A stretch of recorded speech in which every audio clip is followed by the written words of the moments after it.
Good afternoon, this is Josh here at Mass Gunworks. Finally finished the Thompson Center Impact and just wanted to go over it with you guys. I'm going to take it out and do a 3-shot group and just see how the rifling fared after we cleaned up everything. What we ended up having to do was soak the whole thing in evapo-rust because I just wasn't able to get it clean to my satisfaction any other way. I went through everything that it took to get ye old breech plug out. Look at that rusty crusty beautiful piece of work. Ended up having to drill it out, use the biggest easy out known to man to get it out. I'm exaggerating, it wasn't that big, it was probably a ½ inch or smaller. Anyway, after that I ended up soaking the whole thing in evapo-rust. I went to the hardware store, got a 3-foot piece of PVC tubing, a cap, and then another cap with a threaded lid here. And that was more than enough to hold the barrel. And then I think I used maybe a 1/4 gallon of evapo-rust. It just didn't need that much volume of evapo-rust to fill up that container. But we left it set in there for 2 days, 2.5 days while I was on shift. Cleaned up real nice. The rifling looks really good down the barrel. It's all nice and cleaned out. Put some this stuff on the threads. My dad always called this Never Seize. I think it's also called Molly Grease, but it's Permatech anti-seize lubricant. And what it does is it's like a real thick grease, and it helps keep any two metal surfaces from rusting together, essentially. I've used it on muzzleloaders ever since I was 10 and never had a problem. So for those of you who aren't familiar with the Thompson Center Impact, this is a break action style muzzleloader, meaning this section here, the receiver, breaks away, kind of like H&R shotgun. Your breech plug is in there. This is set up for a 209 primer. So it's got a bigger hole where the nipple on a standard percussion cap style muzzleloader would go. There's just a cavity, and you take the shotgun primer, gently press it in there, close it up, and then pull a hammer back, shoot it. This one has a safety feature to where once I take the shot, the hammer flies forward and then springs back to a position that is just off of the firing pin. That way, if this accidentally gets dropped, the hammer gets impacted, there's a block safety there to keep it from inadvertently going off. This particular muzzleloader does not have a thumb safety on it, so this is my safety, sir. We went with black Cerakote on the barrel. Turned out really, really well. I did have one odd thing occur. I don't know if the camera is going to pick this up very well, but right in this area, I soaked the barrel in evapo-rust up to here between my 2 fingers initially for 3 days the first time to try and loosen the breech plug up. And then I soaked it in some diesel fuel, you know, just the depth of the breech. After I got that out, realized I needed to clean the barrel further, I soaked the whole thing in evapo-rust. Well, when I went to clean it off and sandblast the Cerakote, I noticed right here there was a line that had basically been acid etched all the way around the barrel, and it was right where the evapo-rust had come up to on the outside of the barrel the first time. So I don't know a whole lot about evapo-rust other than it's really awesome at getting rust off. Some of you guys out there that are a little more adept at the chemistry of these things might be able to speak to this, but I was just curious if maybe there was a chemical reaction with the ambient air, or maybe some diesel fuel that was there that I didn't know about that may have caused that acid etched line to occur. Just so I can know how to prevent that from happening in the future. So anyway, that aside, really happy with the way this finished. It's got like a satin finish to it. I used 80 grit crushed glass to sandblast it. Came out well. One of the things that I like about this muzzleloader and a couple of the other modern muzzleloaders that I've messed around with, they take and bore out about the last inch of the barrel. So when you go to start your round ball or your sabot or your mini ball or whatever you're shooting, it's easy for you to just take your thumb and push it in. It's not hard to start the projectile. So there's about that much of it that is, there's no rifling, and the bore is a little bit wider. I don't believe it affects accuracy any, but it does make it more convenient for starting your projectile, like I said. So anyway, without further ado, I'm going to cut this one off right here and go out. We're going to shoot a 3-shot group, and I'll include the footage of me loading at least one to show you how to load it, and then I'll show you the target after we're done. So here we go. Okay, so we're out here at my test fire range in my backyard. So I got a couple things here I want to show you. I know a lot of you probably know this, but if you're not familiar with muzzle loading, especially with modern stuff, so this is a older package of Winchester 209 rifle primers. These are 777. Get the right end of it open here. So that is what it looks like. Okay, and then we have our projectile, which is a 44 caliber bullet. Okay, hollow point, 275 grain, and it has a plastic jacket around it called a sabot. And what that does is it hugs the bullet, makes up the difference in diameter, and then that establishes the relationship with the rifling to twist the bullet. And then when the bullet leaves the chamber, the sabot, the wings on it fly out, it separates, bullet continues. What this does is it allows you to use modern copper jacketed projectiles in muzzleloading firearms. So the other thing we have is these Pyrodex pellets. These pellets are 50 grains a piece, so that's a 50 grain cylinder right there, and it's just powder that's pressed together in a press and packaged up and sold like this. You can get them in 40 grain and I think 30 grain, and then of course the 50s like I have. So I also brought, this is a ball starter.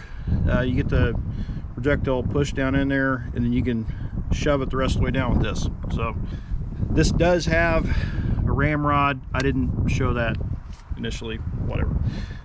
So the first thing we're going to do is we're going to take 2 of the Pyrodex pellets, so that is a total of 100 grains of propellant. I'm going to drop those in our barrel, and then pull this rifle up here so you can see a little better. I'm going to take my saboted projectile. It'd be the same thing if you were using a round ball, okay?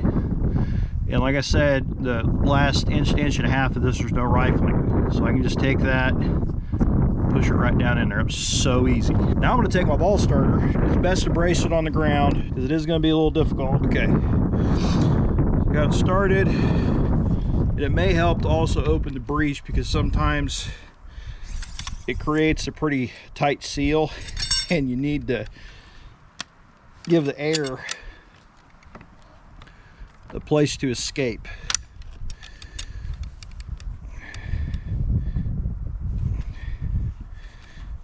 Get that shoved down.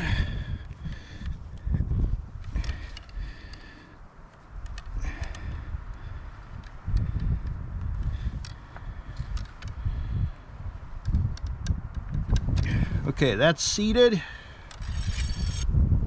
Ramrod back. Cyclic rate of fire is going to be around 1 round a minute if you're lucky. We're going to take our 209 primer. Like I said, there's the breech. 209 primer. Yep, sets right in there.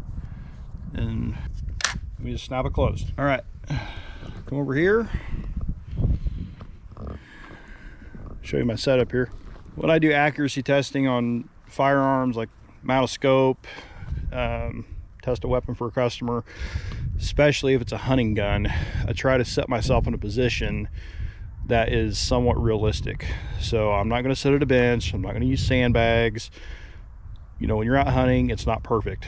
Okay, it's cold, it's wet, it may be hot depending on where you're at. You're not going to be able to, you know, set up a table and drink your spritzer and make everything perfect before you take your shot. You got to take what you have. So I'm fortunate enough to have a tree here with a limb that is about 5 feet up, which is perfect for me to rest against. And this is something that I would encounter in the woods typically. And then I've got a target backer out there at 50 yards, and I'm going to do a 3-shot group.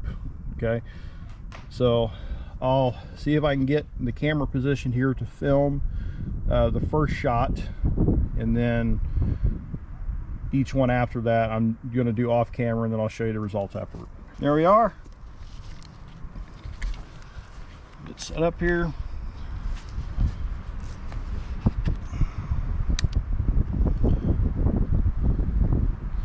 Now I bore sighted the scope. I don't know if it's sighted in or not. I'm just going to aim for a square I drew in the center and see how my grouping is. I'm not really concerned about shot placement right now as I am shot grouping. Okay.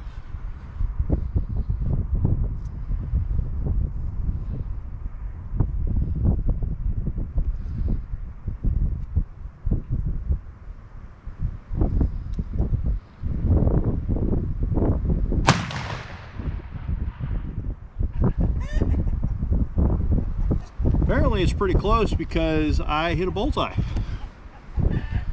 So I'm going to do the other 2 shots off camera and we'll come back. Okay, we ended up shooting a total of 7 rounds, I believe. Yeah. So the first 3 I did with 100 grains of Pyrodex, like I told you. I switched it up because 2 things, just being honest. I forgot to tighten down the scope mounts to the base completely. I had them finger tight, but I didn't torque them. And after I shot it 3 times, I was like, I bet I forgot to do something. Sure enough, check that, and I needed to torque it. So the other thing I did was I dropped my load because 1, I was running out of powder, and 2, this big hole here and this big hole here are keyholes from 2 to 3 shots that I took, which was telling me that the powder charge I was using was too big. So like I was saying, that showed me that I needed to drop my load. Now the issue is I've only got 50 grain increments, so I either had to shoot 50 grains or 100 grains. So the last several shots I took, I just used 50 grains of Pyrodex. Those of you who've shot muzzleloaders know that there's a bit of a process, and that's why muzzleloading is fun. Different muzzleloaders will like a specific load of powder, and if you're below that, like say your sweet spot, as they call it, is 85 to 90 grains, and you're shooting 40 to 50 grains, your pattern may not be as tight because you don't have the velocity. If you're above that, then the bullet is stripping off the rifling and you get keyholing. So the last couple shots I took, I used the saboted bullets like I showed you, and then I also switched to these 50 caliber arrow tip 270 grain power belts that I had, just to make sure that it wasn't the rifle not liking a sabot. Sometimes that happens too. So anyway, what I came up with was I have a shot here and here that were with the sabot, 50 grains Pyrodex at 50 yards. And then I have another shot here and down here that were with the power belts. I wasn't experiencing an accuracy problem because the saboted jacket was stripping off the rifling. I have a feeling that the power belts would have done better, and I have a feeling that these patterns would have been a little bit tighter had I had the ability to shoot 75, somewhere between 75 and 90, as opposed to just 50. Because I don't think I was getting the velocity.